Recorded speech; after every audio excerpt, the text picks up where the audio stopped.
दोस्तों, हमारी तरह कभी न कभी आपके मन में भी ख्याल आया होगा कि शायद चलते चलते यूं ही अचानक से कोई खजाना मिल जाए और हमारी जिंदगी बदल जाए। वैसे ये ख्याली पुलाव सुनने में जितने ही असंभव लगते हैं, असल में उतने होते नहीं हैं।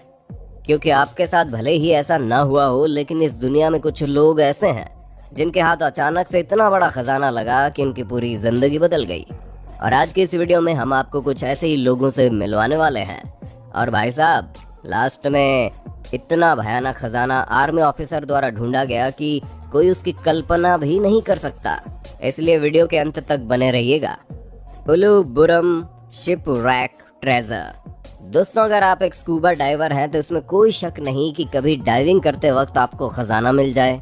क्योंकि दुनिया के सबसे पुराने कहे जाने वाले जहाज के मलबे को जब मेडिटेरियन सी में 1982 में ढूंढा गया था, तो उस समय तो ज्यादा कुछ नहीं मिला, लेकिन आर्कियोलॉजिस्ट ने 10 सालों तक अपनी खोज जारी रखी और फाइनली उनके हाथ खजाना लगा, जिसमें 2000 साल पुराना ब्रॉन्ज एज का सामान था।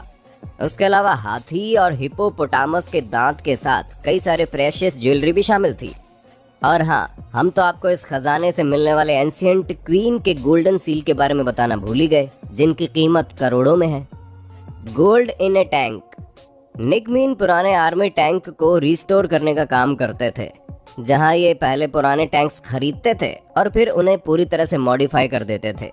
ऐसे में जब उन्होंने एक टैंक को ईबे से खरीदा तो वो इनकी जिंदगी का सबसे सुनहरा पल था, जिसने इन्हें पूरी तरह से हैरान करके रख दिया। क्योंकि उस टैंक में इन्हें $2.4 मिलियन के सोने के बिस्किट मिले।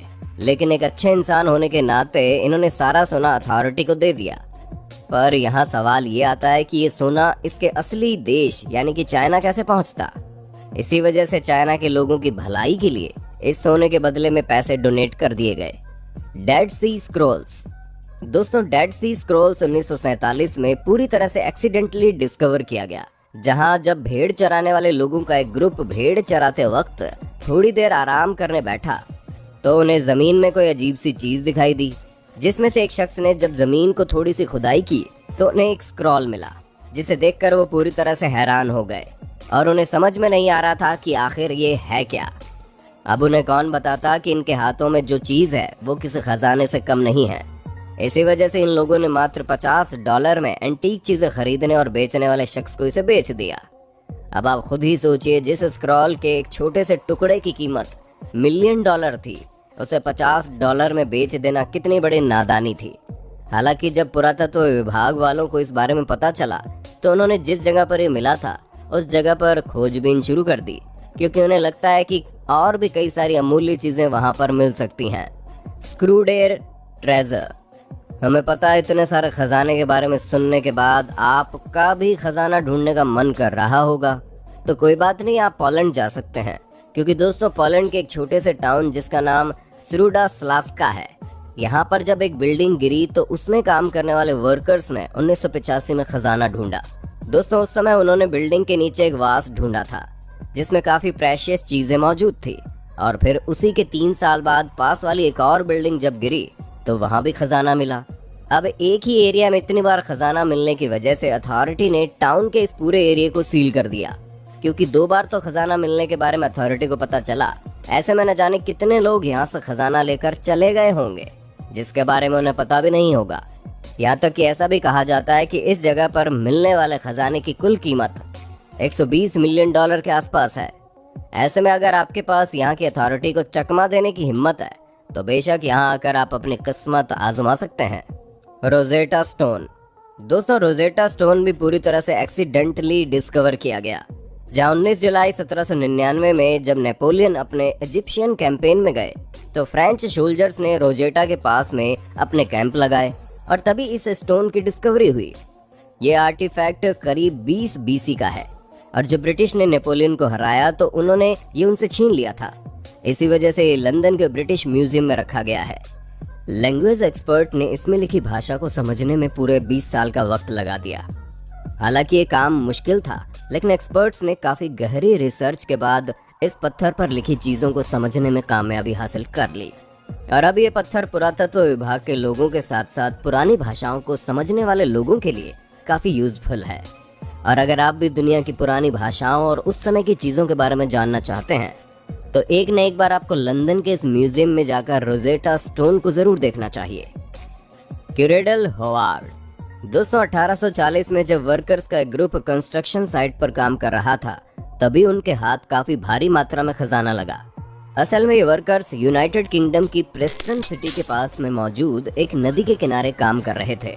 तभी उन्हें काफी इंटरेस्टिंग वाइकिंग ट्रेजर मिला, जिसमें silver ingot, silver Boolean, silver coins के साथ साथ कई तरह के रेयर मेटल्स मिले, जिनकी संख्या करीब 8600 में थी। अब आप समझ जाइए कि ये खजाना कितना ज्यादा बड़ा है। हालांकि इतने सारे मेटल्स में अधिकतर इस समय ब्रिटिश म्यूजियम में है, और जिन्होंने ये ढूंढा उन्हें मात्र एक सिक्का ही रखने को मिला और बाकी सारा खजाना अथॉरिटी का हो गया। जिस हिसाब का ये खजाना है, ये अब तक का पाया गया सबसे बड़ा वाइकिंग ट्रेजर है, जो रशिया के बाहर मिला है, जिसकी कुल कीमत तो करीब 3.2 मिलियन डॉलर की थी। स्टाफोर्डशायर गोल्ड होवार्ड। दोस्तों अगर आप खजाना ढूंढ रहे हैं तो आपको एक मेटल डिटेक्टर से ज्यादा और किसी भी चीज में इन्वेस्टमेंट नहीं करना है, क्योंकि इस छोटे से डिवाइस ने कई लोगों को करोड़पति बना दिया। अब जैसे कि आप 4.1 मिलियन डॉलर का स्टाफोर्डशायर गोल्ड ट्रेजर को ही ले लीजिए। दोस्तों पब्लिक बहुत ही ज्यादा हैरान हो गई जब इस खजाने को टैरी हर्बर्ट ने 2009 में ढूंढा था, जहां इस खजाने को स्टाफोर्डशायर में एक खेत के अंदर ढूंढा गया। खजाने में पूरे 3500 से ज्यादा आइटम मिले थे, जिसमें हथियारों के साथ साथ रिलीजियस आर्टिफैक्ट्स भी शामिल थे, जो सोने के बने हुए थे। आप माने या ना माने, लेकिन इतना बड़ा खजाना सिर्फ एक छोटे से रिंच को ढूंढने के चक्कर में मिला था, क्योंकि ना ही टैरी रिंच ढूंढने के लिए मेटल डिटेक्टर निकालते और ना ही उन्हें इतना बड़ा खजाना हाथ लगता। हॉग्जन ट्रेजर क्लोव। दोस्तों अब आप मेटल डिटेक्टर का एक और जादू देखिए, कैसे हथौड़ी ढूंढने के चक्कर में 1992 में पीटर नाम के शख्स के हाथ खजाना लग गया।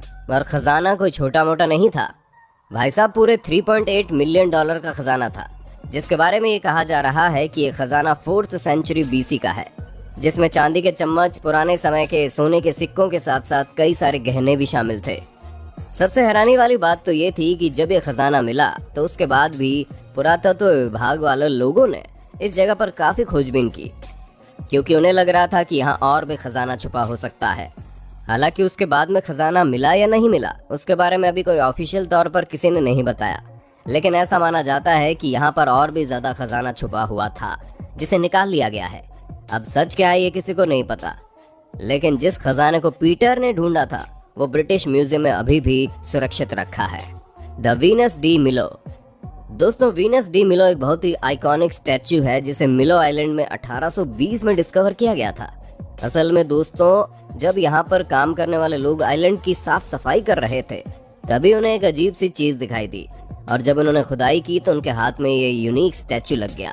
तो बाद में ये पता चला कि इस स्टैच्यू को किंग लुइस 15 को गिफ्ट में दे दिया गया था, जहाँ स्टैच्यू को देखकर लगता भी है कि ये कोई गिफ्टेड पीस है, क्योंकि इसकी बनावट बड़ी शानदार है। और अगर आप चाहें तो इस शानदार स्टैच्यू को पेरिस जाकर देख सकते हैं, जहाँ पर इसे डिस्प्ले किया गया है। Millions in boxes. दोस्तों जब अमेरिका की स्पेशल फोर्स एक मिशन में गई तो वहां से कुछ ऐसे बॉक्स लाई जिनके अंदर 780 मिलियन डॉलर कैश मौजूद था। इतना ज्यादा पैसा स्पेशल फोर्स को तब मिला जब वो लोग लकड़ी काटने वाली मशीन ढूंढ रहे थे, जहां पहली बार उन्हें एक बॉक्स के अंदर 329 मिलियन डॉलर मिले, और फिर उसके कुछ दिन बाद उन्हें बचे हुए 451 मिलियन डॉलर मिल गए। ये पैसे स्टील बॉक्स के अंदर छुपे हुए थे।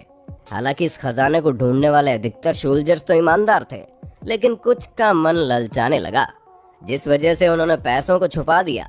पर जब अथॉरिटी को इसके बारे में पता चला तो उन्हें गद्दारी करने के लिए स्पेशल फोर्स से निकाल दिया गया और सारा पैसा सही सलामत अथॉरिटी को दे दिया गया।